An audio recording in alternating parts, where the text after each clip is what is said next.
Imagine, if you will, a Romeo and Juliet story.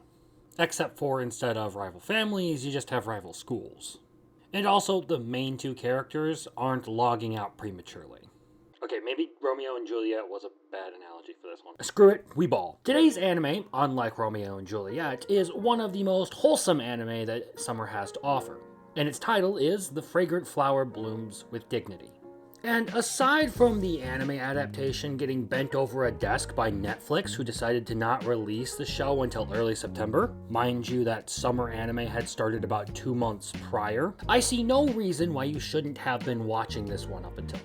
The basic of the story for The Fragrant Flower Blooms with Dignity, or Kaoru Hana as I'm sure many people would prefer to call it because the English title is just way too long, is that Rintaro Tsumugi attends Chidori High School. This is a school with a reputation for being on the rough side, and a place where people without much of a choice in the matter end up going. Strangely enough, it is next door to a highly prestigious all-girls academy called Kikyo, and the two schools do not get along very well. The students of both generally despise members of the other.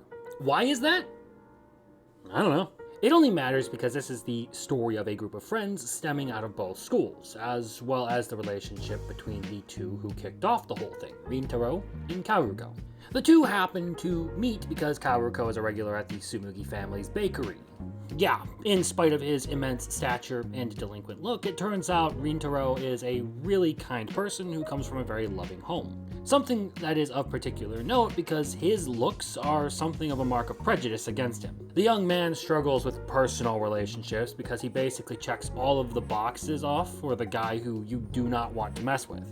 He's tall, has piercings, blonde hair, attends a low-tier school, but as it happens, Kaoruko sees past all of that for what the guy actually is, and they continue meeting up out of sight of anyone who might recognize them after that.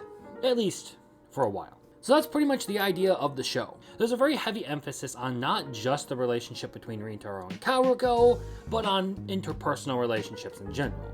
And there are several more interesting dynamics within the core group, who consist of the already mentioned Rintaro and Kaoruko, as well as Rintaro's three friends, Natsusawa, Usami, and Yorito, plus Kaoruko's best friend, Subaru Hoshina. There are plenty of good moments between Rintaro and his friends, where they prove to be a much greater bunch of guys than you would expect, who always have his back no matter what. They're people who believe in him, who genuinely like him, and want to be his friend. There are some personal issues that Subaru has that led her to sort of ostracizing herself from the group for a while, especially after she was kind of the cause of their initial conflict. And Natsusawa's stoic personality makes any rare moment where he actually speaks out about how he really feels about the group something notable. But it's not just limited to the friends circle. Rintaro's relationship with his parents is another point of note in this story. Like I said, Rintaro comes from a good home. Both parents are around, and they both really do care about their son, even though he's kind of closed himself off from the rest of the world up to this point. Hell, Mom of the Year award goes to Kyoko Tsumugi for going out of her way to match her son's fashion style so that he wouldn't feel alone and out of place because that was what he wanted to do. Like I said, this really is summer's most wholesome anime. And it's about as sweet as all of the desserts that Kaoruko loves to chow down on the regular. Seriously, this girl can eat. Whatever major conflicts are included in the series, they are more often than not very tame interpersonal issues that don't come with a boatload of drama. And they haven't ever really come from a place of malicious intent, as far as I've seen. Thus, this sort of happy, fluffy, and fun atmosphere pervades the show. While it does handle actual meaningful topics, so it doesn't feel like the show is about nothing, it really does focus heavily on the happier moments and the increasingly happy life that its main character, Rintaro, is living as he finally breaks away from his own mental self-isolation.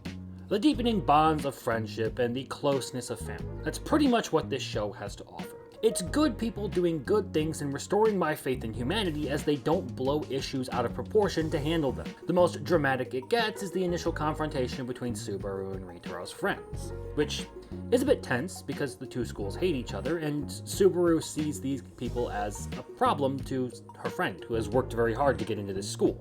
But they do pretty quickly resolve this situation with an apology right after, and everyone is willing to look past that incident. And while the show does have its small comedic moments, usually involving Kaoruko pouting over something silly or Usami being a bit of a dork. 90% of the show is just wholesome goodness, with everyone being genuinely fantastic people to each other. And with Ritaro blurting out his feelings for Kaoruko in this latest episode, and me hoping to God this actually gets the two of them together, I feel like even the people who complain about the quote-unquote progress not being there in many romance anime should still be satisfied with the way this one plays out. And I get that this kind of thing might not be everyone's preference in anime, but I feel like most people every now and again just need something happy and lighthearted to balance out all of the awful stuff in their life. Just something to take your mind off of it. For me, it's reading Berserk and dealing with people online who feel like fictional characters have real-world rights.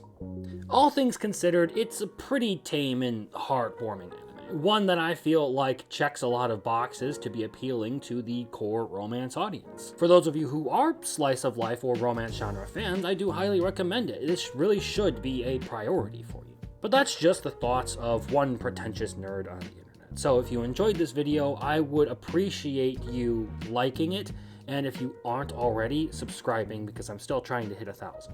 I would appreciate that. Do it, or I will steal your dog.